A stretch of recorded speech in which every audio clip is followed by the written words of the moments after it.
하나님의 법 새언약 계시록 이행. 신천지 예수교회 12지파 지파장과 각 지교회 담임 강사는 신약 계시록 전장을 육하 원칙에 입각하여 예언과 그 실상에 대해 증거하였다. 또 지금은 사도행전 전장을 전 성도들에게 일일이 낭독하며 예수님 초림 때 12제자들과 여러 사도들이 복음 증거한 일들을 알리고 있다.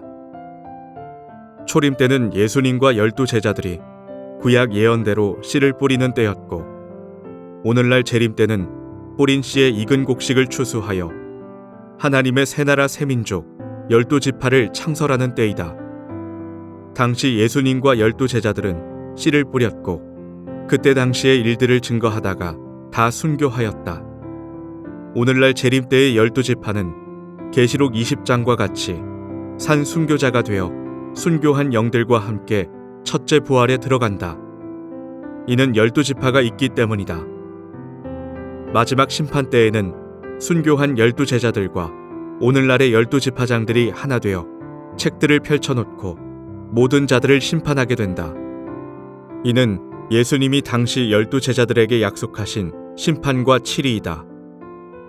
하나님께서 신약 성경에 약속하신 것은 대적과 싸워 이긴 후 하나님의 씨로 난 자들을 추수하고 인친 14만 4천 창조와 그 후에 흰무리 창조, 곧 하나님의 새 나라 12지파 창조이다. 이 12지파에 속하지 못한 자들은 가라지로서 불태움을 받게 된다. 그 이유는 아담같이 육적 이스라엘같이 그들이 언약을 지키지 않았기 때문이다. 지금 이 지구촌에는 하나님을 믿는다고 하는 기독교인들이 많으나 참으로 믿는 자는 없다. 하나같이 세상에 물들어 있고 새 언약의 약속의 말씀을 깨달아 그 뜻대로 하는 자가 없다. 계시록은 가감하면 천국에 못 들어간다 하셨다. 한데 왜 가감했는가? 이유가 무엇인가? 하나님의 구원은 새 언약 계시록에 있다. 그 뜻대로 하였는가? 유구무원이 아닌가? 계시록의 약속의 민족 외에는 다 죄인들이요 죄의 종들이며 마귀 씨로 난 자들이다. 마태복음 8장 11절로 12절에 나라의 본자손인 전통교회 교인들은 쫓겨나고 동서로부터 온 자들이 천국에 앉는다고 하셨다.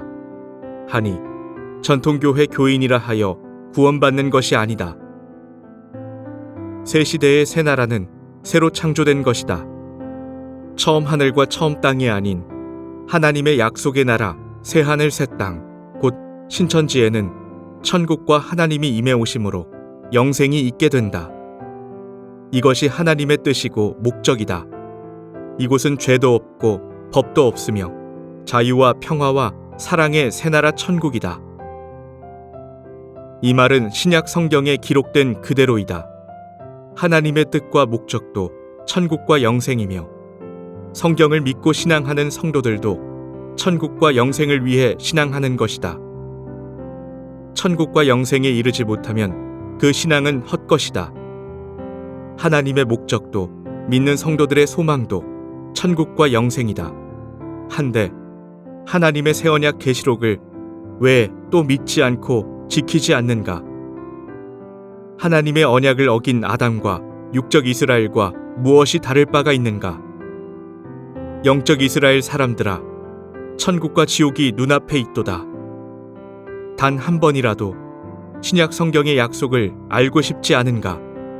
아니라면 지독한 귀신이 잡고 있다 할 것이다. 신약 성경의 약속은 예수님과 그 제자들이 순교까지 하면서 전해준 피의 말씀이다. 계시록 안에는 하나님과 마귀가 기록되어 있고 하나님의 아들들과 마귀의 아들들이 기록되어 있고 하나님의 조직과 마귀의 조직이 기록되어 있으며 하나님의 교회와 마귀의 교회가 구분되어 기록되어 있다. 또한 구원받을 자와 구원받지 못할 자가 기록되어 있고 천국의 길과 지옥의 길이 기록되어 있다. 이것들을 아는 것이 싫은가? 예수님의 인도를 받아 함께 천국에 가고 구원에 이르도록 하자.